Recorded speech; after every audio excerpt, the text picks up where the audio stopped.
The Federalist No.12. The effects of union upon the commercial prosperity of the states have been sufficiently delineated.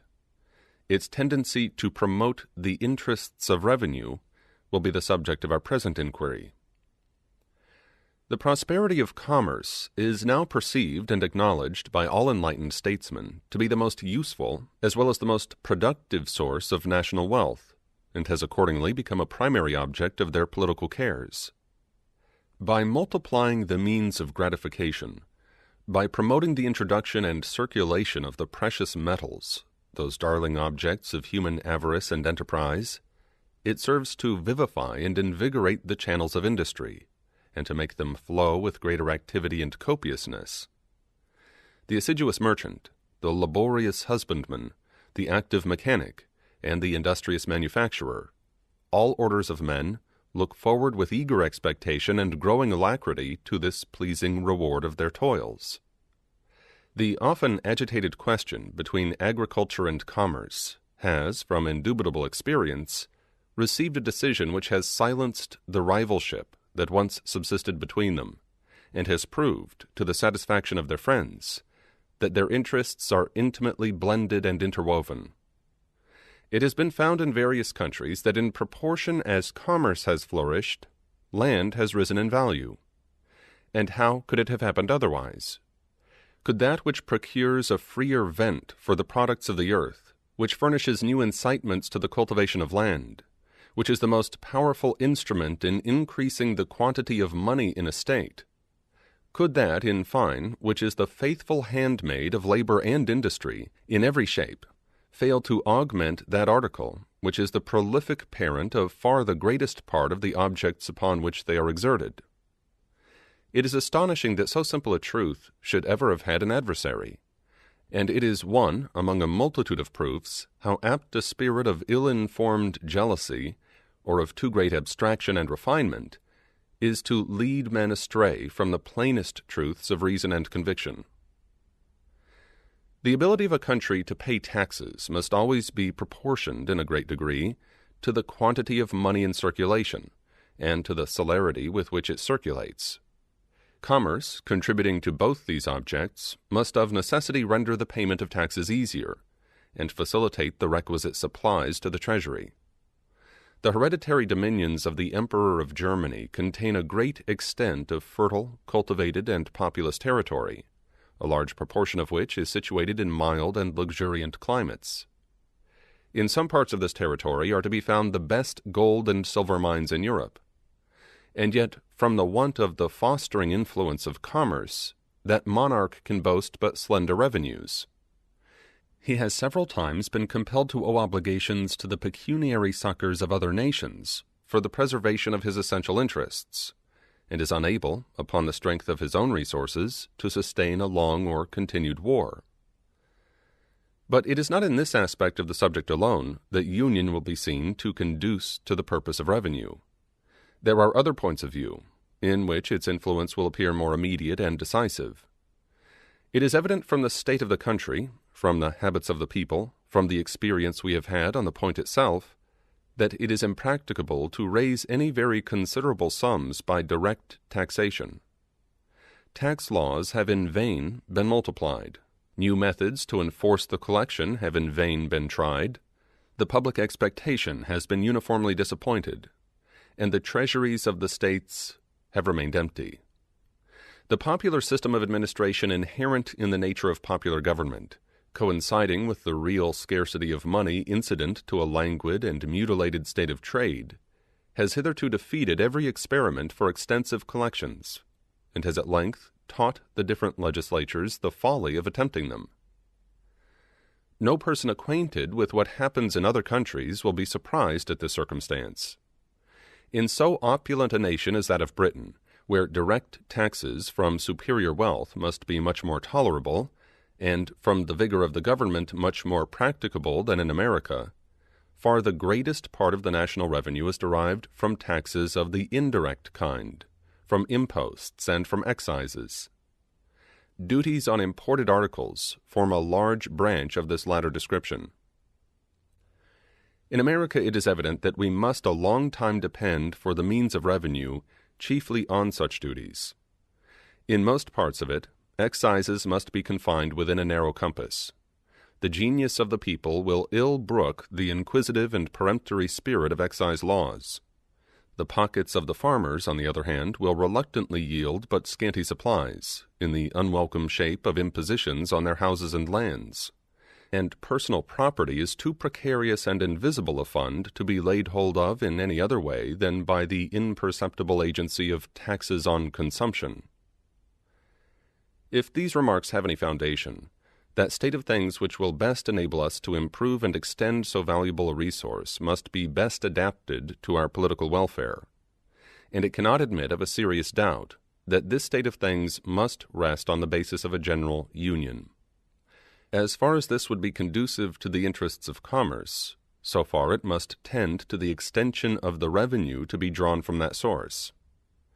As far as it would contribute to rendering regulations for the collection of the duties more simple and efficacious, so far it must serve to answer the purposes of making the same rate of duties more productive, and of putting it into the power of the government to increase the rate without prejudice to trade. The relative situation of these states, the number of rivers with which they are intersected, and of bays that wash their shores, the facility of communication in every direction, the affinity of language and manners, the familiar habits of intercourse, all these are circumstances that would conspire to render an illicit trade between them a matter of little difficulty, and would ensure frequent evasions of the commercial regulations of each other. The separate states or confederacies would be necessitated by mutual jealousy to avoid the temptations to that kind of trade by the lowness of their duties. The temper of our governments, for a long time to come, would not permit those rigorous precautions by which the European nations guard the avenues into their respective countries, as well by land as by water, and which even there are found insufficient obstacles to the adventurous stratagems of avarice. In France there is an army of patrols, as they are called, constantly employed to secure their fiscal regulations against the inroads of the dealers in contraband trade. Mr. Necker computes the number of these patrols at upwards of 20,000. This shows the immense difficulty in preventing that species of traffic, where there is an inland communication, and places in a strong light the disadvantages with which the collection of duties in this country would be encumbered, if by disunion the states should be placed in a situation, with respect to each other, resembling that of France with respect to her neighbors.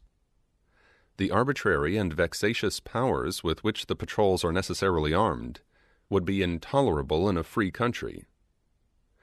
If, on the contrary, there be but one government pervading all the states, there will be, as to the principal part of our commerce, but one side to guard, the Atlantic coast. Vessels arriving directly from foreign countries, laden with valuable cargoes, would rarely choose to hazard themselves to the complicated and critical perils which would attend attempts to unlade prior to their coming into port.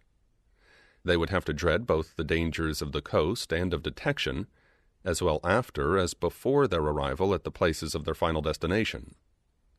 An ordinary degree of vigilance would be competent to the prevention of any material infractions upon the rights of the revenue. A few armed vessels, judiciously stationed at the entrances of our ports, might at a small expense be made useful sentinels of the laws.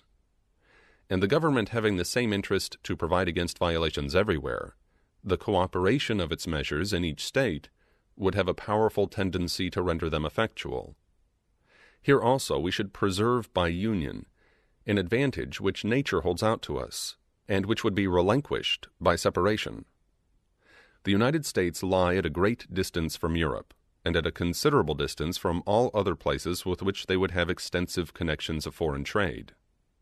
The passage from them to us in a few hours, or in a single night, as between the coasts of France and Britain, and of other neighboring nations, would be impracticable.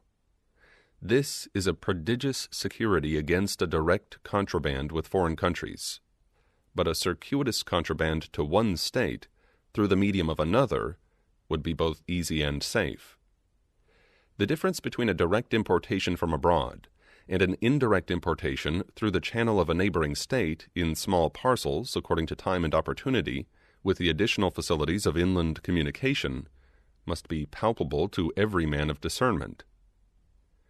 It is therefore evident that one national government would be able at much less expense to extend the duties on imports beyond comparison further than would be practicable to the states separately or to any partial confederacies. Hitherto, I believe, it may safely be asserted that these duties have not upon an average exceeded in any state 3%. In France they are estimated to be about 15%, and in Britain they exceed this proportion. Footnote: if my memory be right, they amount to 20%. End of footnote. There seems to be nothing to hinder their being increased in this country to at least treble their present amount. The single article of ardent spirits, under federal regulation, might be made to furnish a considerable revenue. Upon a ratio to the importation into this state, the whole quantity imported into the United States may be estimated at 4 millions of gallons, which, at a shilling per gallon, would produce 200,000 pounds. That article would well bear this rate of duty, and if it should tend to diminish the consumption of it, such an effect would be equally favorable to the agriculture, to the economy, to the morals, and to the health of the society. There is perhaps nothing so much a subject of national extravagance as these spirits. What will be the consequence if we are not able to avail ourselves of the resource in question in its full extent? A nation cannot long exist without revenues. Destitute of this essential support, it must resign its independence, and sink into the degraded condition of a province. This is an extremity to which no government will of choice accede. Revenue, therefore, must be had at all events. In this country, if the principal part be not drawn from commerce, it must fall with oppressive weight upon land. It has been already intimated that excises, in their true signification, are too little in unison with the feelings of the people to admit of great use being made of that mode of taxation, nor indeed in the states where almost the sole employment is agriculture are the objects proper for excise sufficiently numerous to permit very ample collections in that way. Personal estate, as has been before remarked, from the difficulty in tracing it, cannot be subjected to large contributions by any other means than by taxes on consumption. In populous cities it may be enough the subject of conjecture to occasion the oppression of individuals, without much aggregate benefit to the state. But beyond these circles it must in a great measure escape the eye and the hand of the tax-gatherer. As the necessities of the state, nevertheless, must be satisfied in some mode or other, the defect of other resources must throw the principal weight of public burdens on the possessors of land. And as, on the other hand, the wants of the government can never obtain an adequate supply unless all the sources of revenue are open to its demands, the finances of the community, under such embarrassments, cannot be put into a situation consistent with its respectability or its security. Thus we shall not even have the consolations of a full treasury to atone for the oppression of that valuable class of the citizens who are employed in the cultivation of the soil. But public and private distress will keep pace with each other in gloomy concert, and unite in deploring the infatuation of those councils which led to disunion. Publius,